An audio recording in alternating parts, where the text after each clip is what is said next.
Coming back home's like walking in on a secret that everyone older than me knows.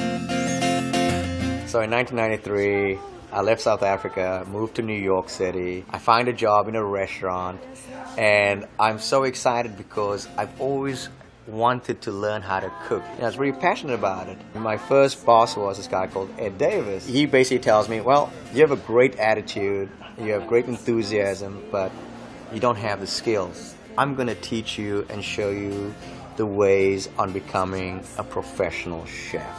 The first thing he showed me was how to cut with a knife. Use the knife in your strong hand and use your left hand as a guiding hand. Always think about the claw.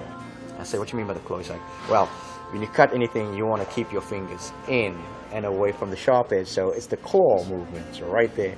And of course, you put your knife right next to your claw, and that's how you cut things. And so you'll never cut your fingers. Another thing he taught me was, like, when you drop your knife, never catch it. I said, why? He's like, guess what? If you catch it, what's going to happen? You might grab the knife, and you're going to cut yourself. So let it drop.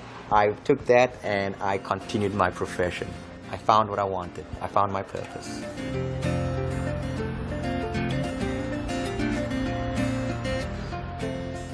Situational Leadership 2 is based on the 4 development levels that we all progress through when we master a new task. In Roy's story, he was at development level 1, enthusiastic and ready to tackle new tasks without a clue how to begin. Roy's leader gave him what he needed, just clear direction to develop his skills as a chef.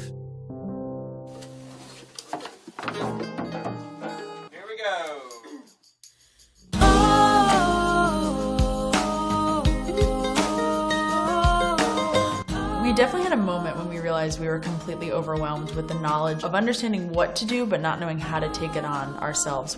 We understood that we were a small and growing business, and having that knowledge, we knew that we needed to kind of bring someone else on board to help us. And it was the perfect time. We met our first manager, Rebecca, in that moment. Yeah, it was very serendipitous because she listened to us. She heard our concerns, just that feeling of being so crushed by all that our career was demanding of us. She looked at us and said, you need some kind of touring schedule. You're not putting enough thought into how you're touring and when you're touring and how often you're playing any given show. She figured out a way to convey to us how to get on and off the stage really efficiently, how to take care of our gear, how to just make sure that all those loose ends were being tied up on a regular basis, which was incredibly helpful. What it was is she just had this developed vocabulary about what we were trying to do. She really helped us view ourselves in a more constructive way.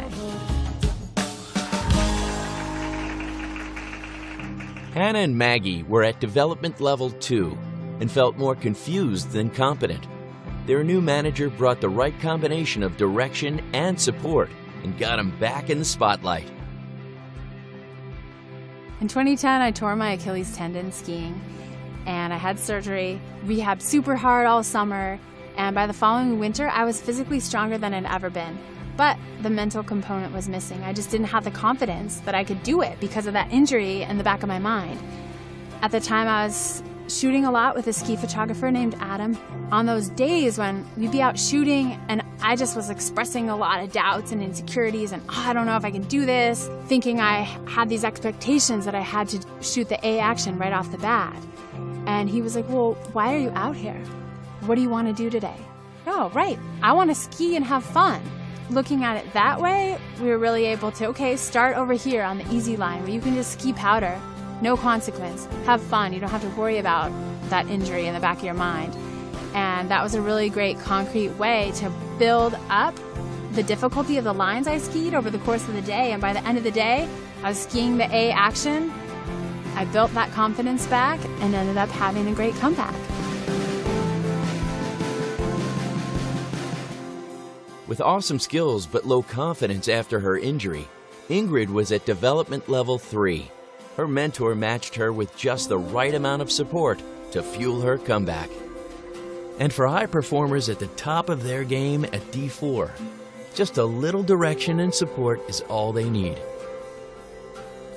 What do these peak performers have in common?